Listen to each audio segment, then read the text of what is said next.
नमस्कार, मी राजू मगर। कृषी विद्यापीठातील कंत्राटी कामगारांचे ठिय्या आंदोलन।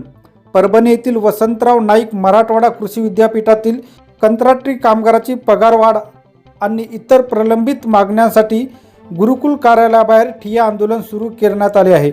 अनेक वर्षापासून पगारवाढीची मागणी प्रलंबित असून प्रशासनाकडून दुर्लक्ष होत असल्याचा आरोप कामगारांनी केला आहे। या आंदोलनात विद्यापीठातील महिला व पुरुष कंत्राटी कामगार मोठ्या संख्येने सहभागी झाले आहेत। मागण्या मान्य होईपर्यंत आंदोलन सुरूच राहण्याचा इशाराही आंदोलनकर्त्यांनी दिला आहे।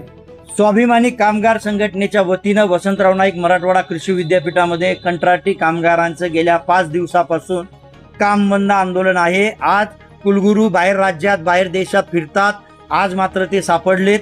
आज जर तोडगा नाही निघाला आणि कामगार आयुक्तांच्या कायद्याप्रमाणे आम्हाला जर मजुरी वाढून मिळाली नाही तर आम्ही काम बंद कायम आमचं पुढे ठेवू आणि या विद्यापीठाला ऋणी आणू, एवढं मात्र विद्यापीठाला इशारा आम्ही देतो।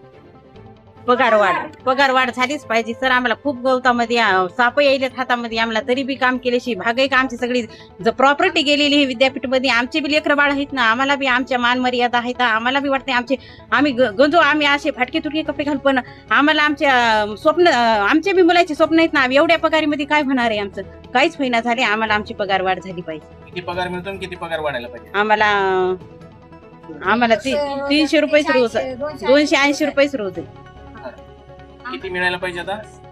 आम्हाला 500-600 रुपये तरी पाहिजे।